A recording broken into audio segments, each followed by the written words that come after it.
Hi friends, welcome to my channel. ఈరోజు sponge కేక్ను ఇంట్లో చాలా ఈజీగా ఎలా చేసుకోవాలో చెప్తాను చూడండి. 1 కప్పు మైదా, పావు కప్పు మిల్క్, పావు cup oil, baking soda, baking powder, అలాగే 1 కప్పు షుగర్ పౌడర్, 4 ఎగ్స్ తీసుకున్నాను. షుగర్ పౌడర్ ఎలా చేసుకోవాలంటే ఇక్కడ 1 కప్పు మైదా అని చెప్పాను కదా, ఆ కప్పుతోటి షుగర్ని తీసుకొని మిక్సీలో పౌడర్ చేసుకోవాలి. ఒక గిన్నెని తీసుకొని ఒక గిన్నె 4 ఎగ్స్ని ఇలా కొట్టుకుని వేసుకోవాలి. ఈ కేక్ని మీరు మీ దగ్గర ఉన్న విస్కర్తో అయినా చేసుకోవచ్చు. నేనైతే కేక్ బెటర్ని యూస్ చేశాను.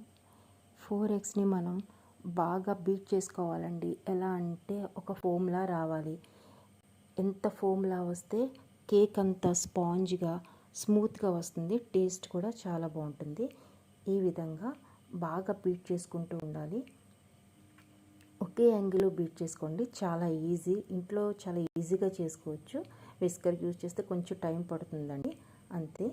ఈ విధంగా ఫోమ్ మాదిరిగా వచ్చిన తర్వాత వెనిలా ఎసెన్స్ వేసుకోవాలి. నేను 1.5 స్పూన్ వేసుకున్నాను. మీరైతే కొంచెం ఇంకా ఫ్లేవర్గా ఉండాలంటే 2 స్పూన్స్ వేసుకోండి, పర్వాలేదు. నేనైతే 1.5 స్పూన్ వేసుకుని బాగా మళ్ళీ బీట్ చేసుకున్నాను.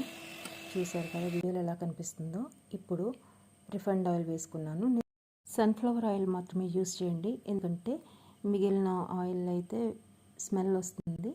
ఈ విధంగా బీట్ చేసుకున్న తర్వాత షుగర్ పౌడర్ని కూడా వేసుకొని బాగా బీట్ చేసుకోండి.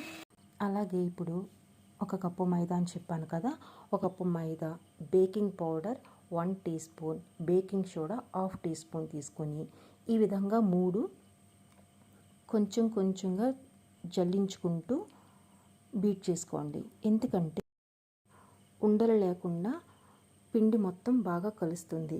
ఈ విధంగా కొంచెం కొంచెం జల్లించుకుంటూ బీట్ చేసుకుంటూ మొత్తం పిండి అయిపోయేంత వరకు ఆ విధంగా చేయండి. ఒకే యాంగిల్లో చేసుకుంటూ ఉండండి. స్పీడ్ని కూడా మీరు ఫస్ట్ 1, 2, 3 అలా ఎంతవరకు ఉంటే అంత స్పీడ్ పెంచుకుంటూ ఉండండి. ఈ విధంగా చేయడం వల్ల కేక్ చాలా స్మూత్గా వస్తుంది. చూసారా, ఈ విధంగా పిండంతా అయిపోయే వరకు ఇలా చల్లించుకుని బీట్ చేసుకుంటూ ఉండండి. ఇప్పుడు కేక్ మిశ్రమం కొంచెం గట్టిగా అనిపిస్తే మీకు మిల్క్ ఉన్నది కదా, పావు కప్పు మిల్క్ తీసుకున్నాం కదా, ఆ మిల్క్ వేసుకొని బాగా బీట్ చేసుకోండి. ఇలా బీట్ చేసుకుంటూ ఉండండి.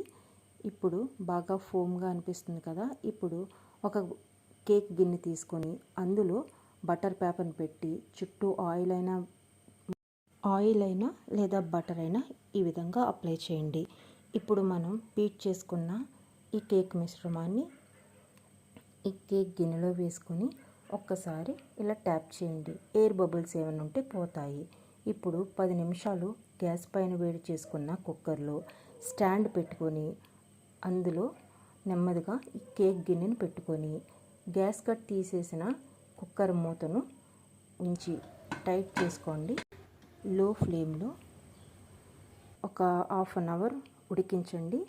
ఇప్పుడు మీరు టెస్ట్ చేసుకోండి. ఒక నైఫ్తో అయినా లేదా టూత్పిక్తో అయినా ఇలా గుచ్చితే మీకు పిండి ఏమీ అంటుకోకపోతే కేక్ రెడీ అయిపోయినట్టే. ఒకవేళ మీకు పిండి అంటుకుంటే పర్వాలేదండి, ఒక 10 నిమిషాలు మళ్ళీ హీట్ చేసుకోండి. 10 నిమిషాల్లో అయిపోతుంది. నాకైతే ఒక 1/2 అవర్ అయితే కేక్ అయితే రెడీ అయిపోయింది. చూసారు కదా, చాలా స్పాంజ్గా చాలా బాగా వచ్చింది. ఇప్పుడు బాగా కేక్ చల్లారిన తర్వాత మాత్రమే వేరే గిన్నెలో పెట్టుకోండి. ఇప్పుడు బటర్ పేపర్ తీసేసుకోండి. చూడండి ఎంత బాగుందో. ఒక్కసారి ఇంట్లో ట్రై చేయండి. చాలా ఈజీగా చేసుకోవచ్చు అండి. మీరు మీ పిల్లలు కూడా బాగా ఇష్టపడతారు. చూడండి ఎంత స్మూత్గా అనిపిస్తుందో కట్ చేసేటప్పుడు. చూడండి చాలా స్మూత్గా ఫ్లఫీగా అనిపిస్తుంది. ఈ వీడియో మీకు నచ్చినట్లయితే ప్లీజ్ లైక్ చేయండి.